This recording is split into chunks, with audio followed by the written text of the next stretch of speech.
우리가 지금까지 보면은 단순히 이 음란물을 본 사람은 처벌 안 받는다라고 알고 있고 실제로 보면 처벌 조항도 사실 애매해요. 그 부분은. 네. 하지만 이번 N번방 같은 경우에는 얘기가 완전히 틀립니다. 왜냐하면은 그 방이 아동 청소년의 성착취를 위하여 만들어졌고 그것이 어떻게 진행된다는 걸 알고서 진행한 분이잖아요. 그리고 돈을 입금을 했잖아요. 잠시만요. 저희가 시작이 안 됐나 봅니다. 이 컴퓨터만 진행되고 있고요. 저희 컴퓨터에서 오프라인으로 듭니다. 네. 부장되고 있는 거는 네. 네. 네. 네.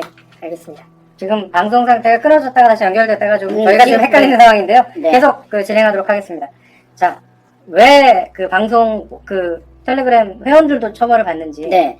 일단 그 N번방이라는 것이 어떻게 이게 이제 아동 청소년들을 성을 착취하고 있다라는 것, 그 다음에 실제로 이게 협박을 해서 이것을 하고 있다라는 거를 어느 정도 알고 들어가신 분이잖아요. 그래서 돈을 내고 들어가시죠. 그렇게 되면 이 사람들이 공범이거나 단순히 보시는 분들도 공범이거나 방조범으로 처벌을 받을 수 있습니다. 한마디로 선불금을 냈기 때문에. 그렇죠. 예. 특히 이제 이 부분 우리가 아동 청소년 성범죄에 관한 특례법에 보면은 선불금이라는 게 딱 들어가 있어요. 예. 그렇죠. 14조 다목에 보면은. 네. 그렇게 되면은 선불금을 내 가지고 그것을 강요하게 만들었다면은 이거는 충분히 공범이 됩니다. 따라서 공범으로 처벌받을 수 있으니까 제가 볼 때는 지금이라도 자수하시는 게 좋을 것 같습니다.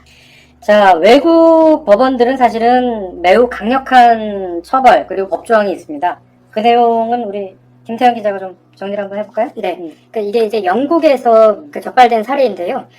예술가인 척 하면서 10대 청소년들한테 접근을 해서 이제 예술 작품을 하자는 식으로 성적인 행위를 하거나 노출이 심한 사진 등을 찍어서 공유를 했는데 이 경우에는 이제 147건의 범죄 행위가 확인이 됐어요. 그래서 이런 경우에는 징역 25년이 선고가 됐습니다. 그리고 잠시만요.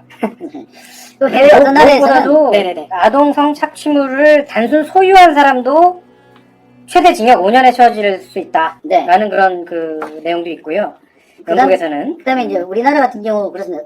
스트리밍으로 해서 본 사람은 뭐 괜찮지 않냐? 아닙니다. 스트리밍을 하다가 여러분 쿠키 파일에 다 남죠? 그러면은 소지한 것으로 보입니다.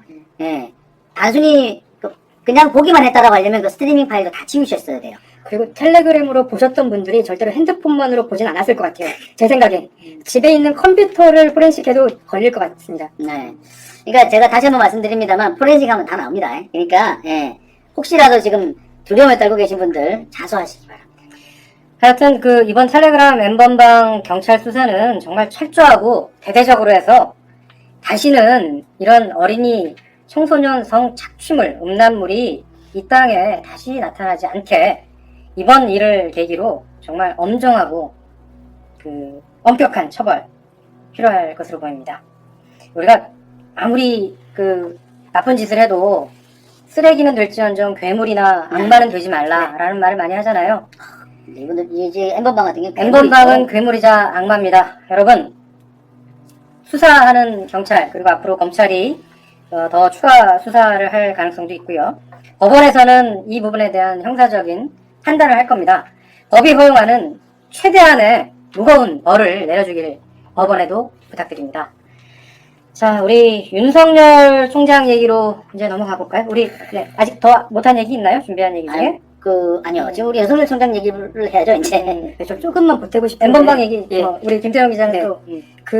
N번방에 카테고리가 있대요. 여군, 여경, 그리고 여교사, 이런 카테고리들이 있는데, 제가 이전에 이제, 아직 기사로는 안 나갔는데, 디지털 성범죄로 피해를 입은 여성분들을 1년 만에 만나서 다시 인터뷰를 했는데, 그분들 같은 경우에는 상대방 컴퓨터 혹은 핸드폰에 여전히 영상이나 사진이 남아있을 수 있다라는 공포심에 사로잡혀 살더라고요. 근데 이분들 같은 경우에는 이제 아청법에도 걸리지 않기 때문에 사실상 그 사람들이 갖고 있다는 것만으로 어떻게 지워낼 수 있는, 컴퓨터에서 뺏어낼 수 있는 방법이 없어서 저는 이 부분도 굉장히 우려가 됩니다.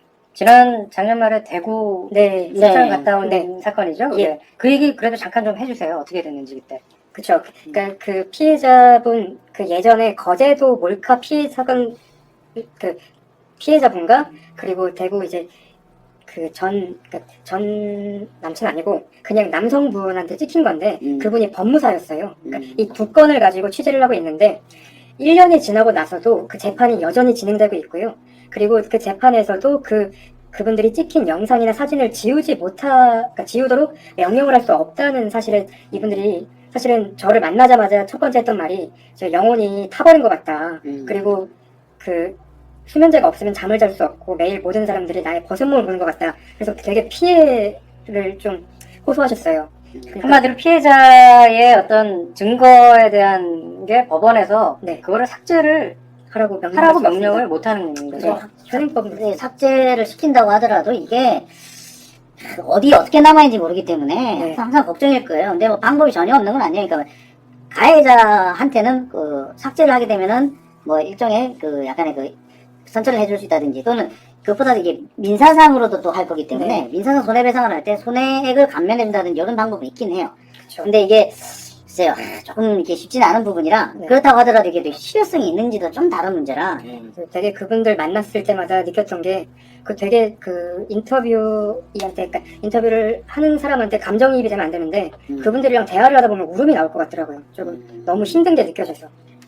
자, 성인들도 그렇게 힘들 지경인데 이번 아유, 피해를 그렇죠. 본 청소년 그 10대 여성들은 어떨까 정말 마음이 더 많이 아픕니다. 네.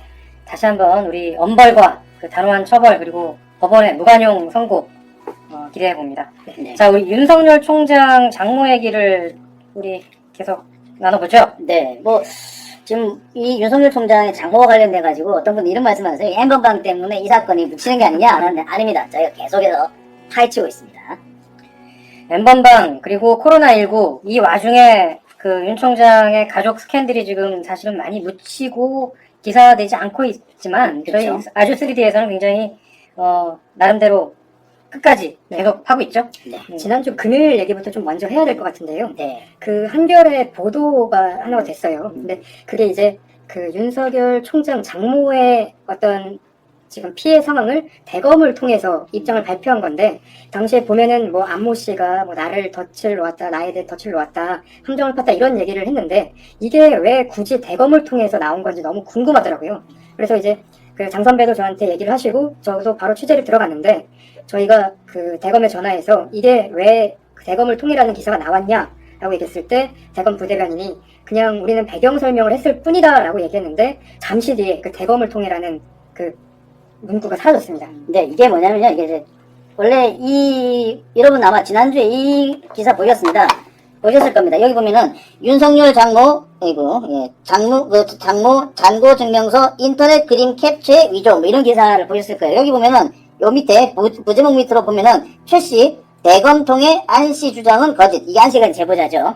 그 사람의 주장은 거짓이다 라고 밝혔다는 거죠. 보십시오. 최씨가 대검을 통해서 라고 한 겁니다. 근데 저희가 취재를 했습니다. 취재를 해가지고 아니 어떻게 장모가 이 사람이 그 검사가 아닌데 어떻게 대검을 통해서 얘기할 수 있느냐, 뭐 검찰 출령 장모가 이럴 수 있냐 그랬더니 갑자기 기사 내용이 이렇게 바뀐 겁니다. 최씨 안씨 주장은 거짓, 계획적 접근 이런 식으로 대검을 통해라는 말이 싹 빠져버립니다.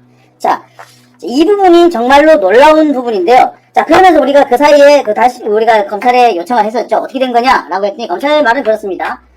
검찰 관계자 말은 이래요. 사실은 우리는 최씨, 그러니까 윤석열 총장의 장모 얘기를 한 게 아니라 우리는 그냥 배경을 설명해 줬을 뿐이다. 배경을 설명해 줬는데 기자가 잘못 알고 이렇게 썼다. 그래서 기사를 고친 거다. 라고 이제 해명을 했어요. 근데 문제는 여기서 우리가 몇 가지 문제가 있습니다. 첫 번째, 이 윤석열 총장의 장모가 대검을 통해서 만약에 해명을 했다면 이거 정말 심각한 문제입니다. 그렇죠. 예, 어떻게 아무리 검찰총장 장모래지만 대검이라는 공식 라인을 통해서 해명을 합니까? 그게 틀린 거죠. 그 다음에 무엇보다 지금 이 사건은 의정부지검, 일산지검에서 수사를 하고 있는 상황이죠. 근데 검찰에서 대검에서 해명을 해줬다. 이게 자체가 이거 큰일 날 문제죠. 그렇죠. 이거는 뭐냐면은 배경을 설명해줬다는 말도 이거는 또 문제가 돼요. 왜? 일선지검에서 수사를 하고 있는데 대검에서 해명을 해주고 배경을 설명해주면 어떡합니까? 이거는 수사 가이드라인이에요. 그렇죠. 그리고 저희도 그 취재를 하다 보면은 누군가가 얘기를 했을 때 누군가를 통해라고 얘기를 하는 거지. 사실은 그 대검에서 기자님이 잘못 알아들으신 걸 거예요. 라고 얘기했으면 그 문구를 쓴 기자가 굉장히. 그러니까 분명한 거는 대검의 부대변인이 우리 김태현 기자한테 그 설명을 했다. 그렇죠.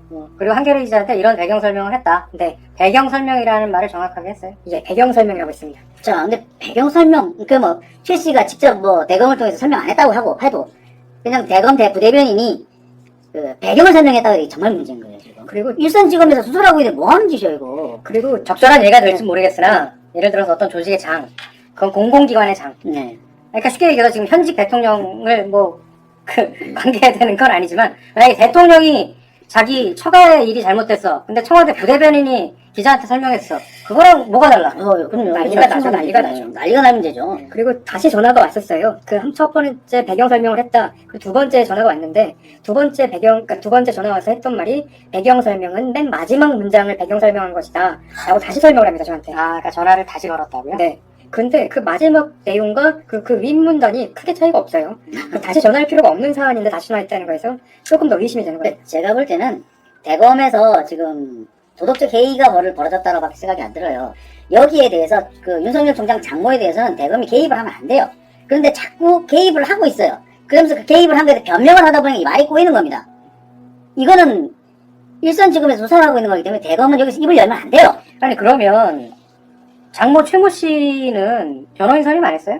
변호사랑 그리고 지금 아들과 변호사가 지금 대응을 하고 있습니다. 아 그럼 변호사가 법조 기자들한테 설명해주면 되잖아요. 그렇죠. 그렇죠. 네, 그렇잖아요. 그렇게 하면 네. 되는데 그러니까 이런 것 저도 이해가 안 가. 정말 이게 만약에 청와대 지냈다가 난리가 나지 않겠습니까? 맞습니다. 심지어 여러분 아시겠습니다만 최강욱 전 비서관 같은 경우에 그 최강욱 전 비서관에 뭐 문제가 있다라고 했을 때 그 부분을 청와대 현직 직원임에도 불구하고 그 사람에 대한 얘기를 청와대 대변인이 했다고 해가지고 난리가 났었거든요. 네.